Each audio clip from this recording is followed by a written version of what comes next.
Kakek Malioboro oleh Ferry Taufik. Kota Yogyakarta sore ini tak seperti hari biasanya. Sosok mentari yang sebagai penerang dalam setiap sudut keindahan kota budaya tampaknya sedang murung. Ia terlihat enggan untuk muncul menampakkan silau wajahnya yang terang benderang.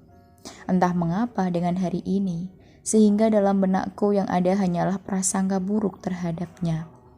Aku memberikan sedikit tatapanku ke langit, dan di atas sana yang tampak hanyalah gumpalan awan pekat. Dunia yang penuh keindahan akan panorama alami kini dibuat membabi buta atas kepekatan yang terlalu naif untuk diusir. Aku memaksakan diriku sendiri diam, mencoba menatap langit lebih dalam, dengan berharap mentari nanti akan muncul. Tapi semakin dalam tatapanku ke atas, keelokan hari yang seperti kemarin seakan-akan hanya melintas dalam mimpi. Sekarang hanya menyisakan hitam pekat menghiasi cakrawala alam.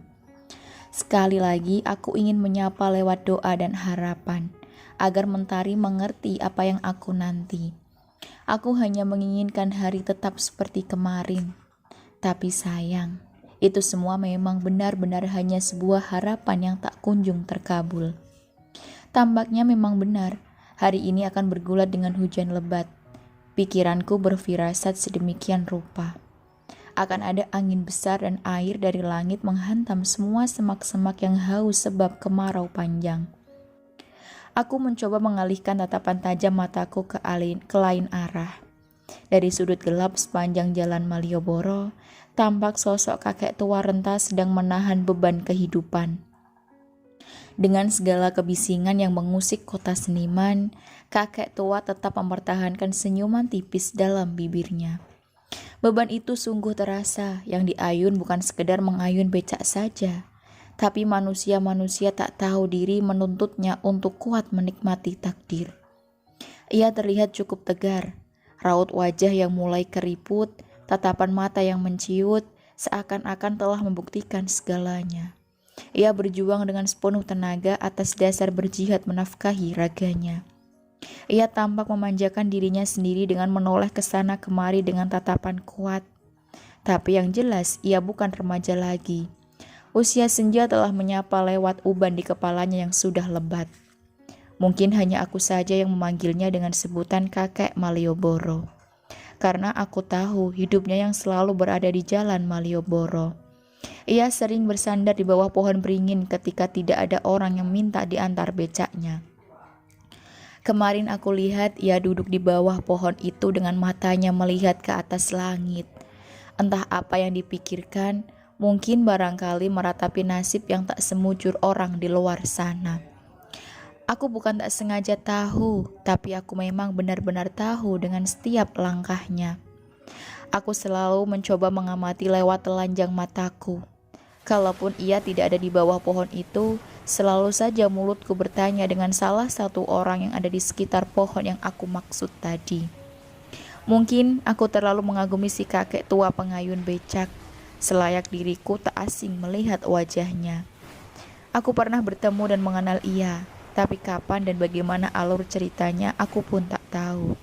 Seraya menjadi penenang diriku ketika kedua mata ini sudah melihat kakek tua itu. Terlebih saat aku menyapanya dan ia memberikan senyum ringan kepadaku. Rasa ingin tahu dan mengenal lebih dalam selalu menghantui diriku. Ketika melihat becak milik siapapun, diriku bergumam dalam hati. Apa jangan-jangan kakek Malioboro ada di situ ya? Ah sudahlah, ini hanya rasaku terlalu berlebihan ingin mengetahui si kakek. Desiran angin sudah mulai kencang. Aku tetap duduk di antara kursi tua yang konon tempat favorit seorang kolonel Belanda. Aku berada di Museum Jalan Malioboro. Hanya keheningan malam yang setia menemaniku. Selalu saja yang tampak hanya kesunyian. Tapi aku melihat seorang laki-laki. Dengan berpakaian hitam polos dia berjalan ke arah barat. Mungkin kalau tidak salah dia petugas museum ini. Dari sini aku melihat si kakek tua sudah kembali ke bawah pohon ringin. Ia terlihat lemas dan lesu. Mungkin saja ia kecapean. Atau barangkali ada sesuatu yang aku tak tahu telah membuatnya seperti orang terlalu berat berpikir. Ingin sekali diri ini mendekati dan bertanya kepadanya. Tapi lagi-lagi aku tak kuasa mendekatinya. Aku hanyalah seorang remaja yang belum mengerti sebuah kehidupan dan tak patut untuk mengetahui yang dirasakan kakek Malioboro.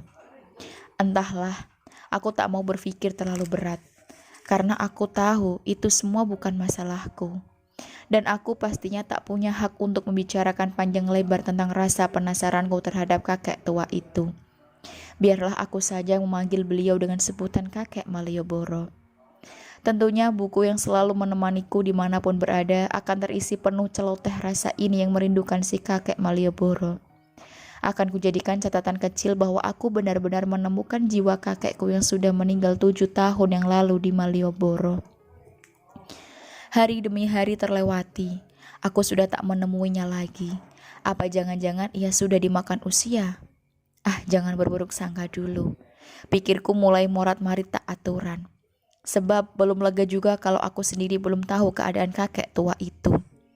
Tapi, apa salahnya aku mencoba bertanya ke Pak Idris penjual rokok eceran di Jalan Malioboro?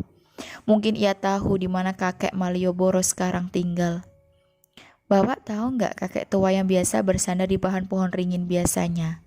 Tanyaku sambil menunjuk pohon yang biasa dibuat teduhan kakek tua. Tak tahu nak, mungkin ia sudah cuti, jawabnya ringan. Semakin penasaran saja diri ini, dan aku berjanji sebelum menemukan kakek tua itu aku tidak akan pulang. Entah apa ambisiku, yang jelas aku terlalu mengaguminya. Ia mengingatkan sosok almarhum kakekku dulu yang masa hidupnya selalu menyajikan dongeng kepadaku tentang kolonial Belanda. Hari semakin malam dan aku memastikan diri untuk tidur di trotoar Malioboro bersama pedagang-pedagang kaki lima saja. Toh tempat ini juga tak ada yang melarang siapapun tinggal. Aku mempersiapkan kardus dan sarung kusutku sebagai alas tidur. Mata terpejam tak lama, tapi matahari mulai bangun dari lelapnya semalam.